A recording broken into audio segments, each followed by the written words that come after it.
बर्बरिक कहाँ है मोरवी? वहीं जो संसार में उसके लिए सबसे अधिक मनभावन स्थान है, उसकी दादी माँ की गोद। हाँ, ठीक कहती हो। दादी और पुत्र को दोनों को एक दूजे के बिना चैन ही नहीं आता।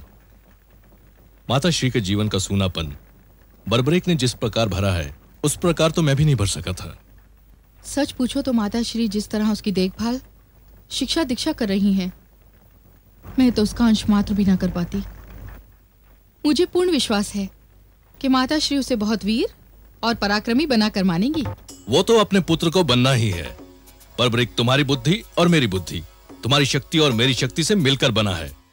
देख लेना, बड़ा होकर वो बड़े बड़े योद्धाओं को पल में यूं परास्त करेगा, जैसे मैंने तुम्हें परास्त किया था। अच्छा, फिर मुझे चिढ़ाने पर आ गए ना? तो क्या मैं झूठ कह रहा हूँ? मैंने कब कहा? अच्छा तो मोरवी, ये बताओ, तुम्हें अपने परास्त होने का दुख तो हुआ होगा? सच कहूं? एक क्षण के लिए तो अवश्य हुआ था, किंतु वो एक क्षण तो कदाचित यात्रा का वो मोड़ होता है जहां से जीवन एक राह छोड़कर दूसरी राह की तरफ मुड़ जाता है। और वो क्षण मेरे अभिमान का अंतिम मोड़ था, परंतु दूसरे क्षण तो मेरा संसार ही बदल गया था। एक बात और पूछूं? अवश्य पूछो। राजभवन छोड़कर इस वानर कुटिया में आने का दुख तो नहीं है तुम्हें? नहीं है। वहां प्राणहीन पत्थरों और ईंटों का समूह होता है। राजमहल की पथरीली दीवारों से प्यार की सुगंध नहीं फूटती, और इस कुटिया में तो प्यार का बसेरा है। फिर दुख तो तब होता है जब आपका कुछ छूट जाए, कुछ खो जाए। मेरा तो कुछ भी नहीं छूटा है, मैंने तो कुछ भी नहीं खोया है, बल्कि यहां आकर तो मैंने सब कुछ पा लिया है। वो सब कुछ जिससे मेरा जीवन खोज रहा था। यहां आकर मुझे मां मिली है, मां का प्यार मिला है, जिस अनुभव को मैं तरस रही थी। पति का स्नेह मिला है, जिससे मुझे पहली बार यह आभास हुआ है कि मैं भी किसी के प्रेम के योग्य हूं, मैं भी किसी को प्रेम दे सकती हूं। मोरवी, तब तो बहुत अच्छा हुआ कि तुम हार गई। बहुत अच्छा हुआ। इसी हार में तो मेरी जीत हुई, क्योंकि जब बर्बरीक ने मेरे जीवन में पांव रखा तो मुझे लगा आपसे हारने के लिए इतनी लंबी प्रतीक्षा क्यों करनी पड़ी। मैं बहुत पहले क्यों ना हार गई। मां बनने से एक स्त्री का जीवन संपूर्ण हो जाता है। जब आप मिले तो मुझे लगा केशव ने मुझ पर बहुत बड़ा उपकार किया है, और जब बर्बरीक मिला तो मुझे लगा मेरे अर्थहीन जीवन को एक अर्थ मिल गया है, मुझे जीने का एक उद्देश्य मिल गया है। भगवान ने तो माता को बनाया ही इसीलिए है कि स्वयं उसे हर स्थान पर ना रहना पड़े। किंतु यह भी सत्य है मोरवी कि बर्बरीक हमारे जीवन में काका श्री केशव का उपहार है। उसके जीवन पर हमसे अधिक अधिकार तो उनका है। इसीलिए तो मैं उसके भविष्य से निश्चिंत हूं। मेरा वीर बर्बरीक मेरी शाम की छाया में बड़ा होगा। मैं समय हूं। कदाचित दादा भीमसेन और समस्त पांडु परिवार के भाग्य में बर्बरीक को बढ़ते हुए देखना नहीं लिखा था। द्यूत क्रीड़ा का दुष्परिणाम धर्मराज युधिष्ठिर से उनकी भूल का पूरा पूरा मूल्य वसूल कर रहा था। ये मूल्य पांडव परिवार को 12 वर्ष के वनवास और 1 वर्ष के अज्ञातवास के रूप में चुकाना पड़ रहा था। और द्रौपदी का दुख तो सबसे बड़ा था। उसे उस अपराध का दंड भोगना पड़ रहा था जो उसने किया तो क्या कभी सोचा भी न था। उसे तो यह भी पता नहीं था कि उसका पौत्र बर्बरीक कैसा है, क्या है, और भविष्य में किस रूप में सामने आने वाला है।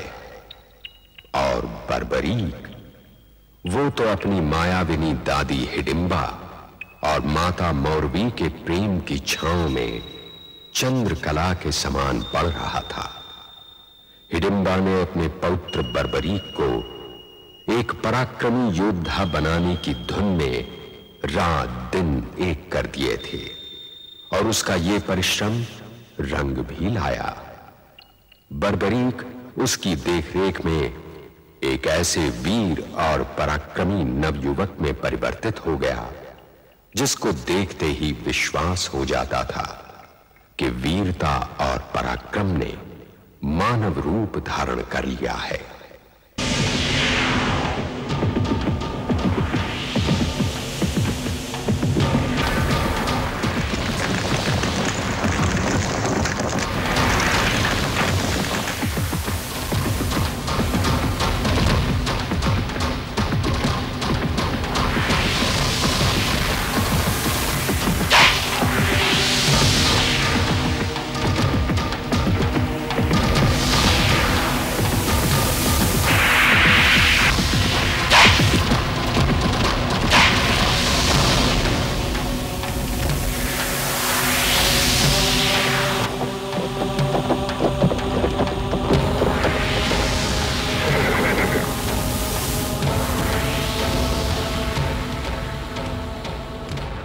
प्रणाम दादीश्री।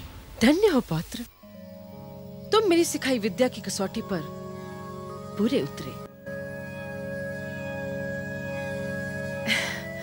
आयुष्मान भव। देखा मेरे पौत्र का साहस, जब भी युद्ध भूमि में उतरेगा शत्रुओं के पांव उखड़ जाएंगे। माताश्री, आप जैसी गुरु जी से मिले, खड़क उसकी दासी और वीरता उसकी आज्ञाकारिणी बन जाएगी। जुग जुग जियो मेरे लाल।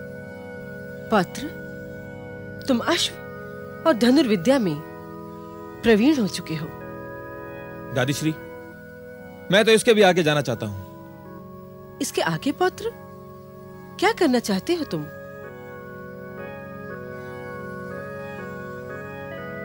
दादीश्री, मैं संसार में अजय और अपराजित बनना चाहता हूं।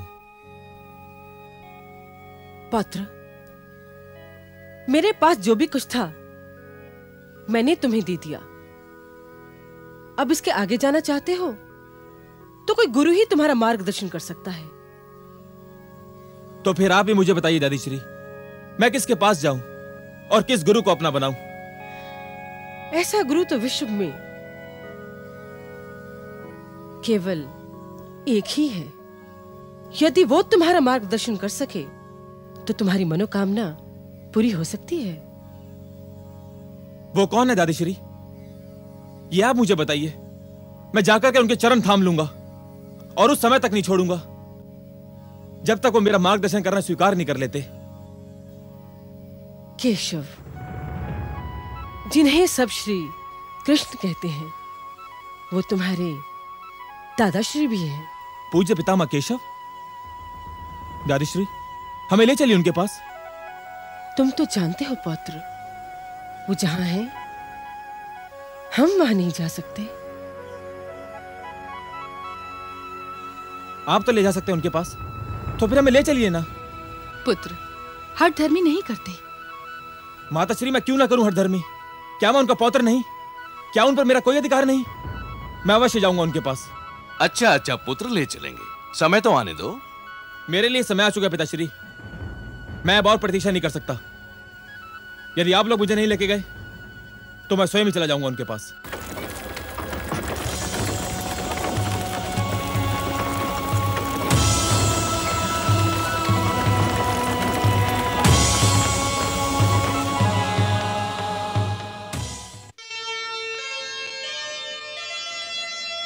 सच्चे मन से कृष्ण का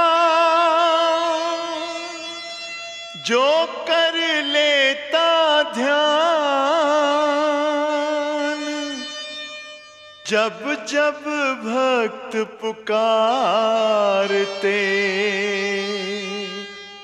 आ जाते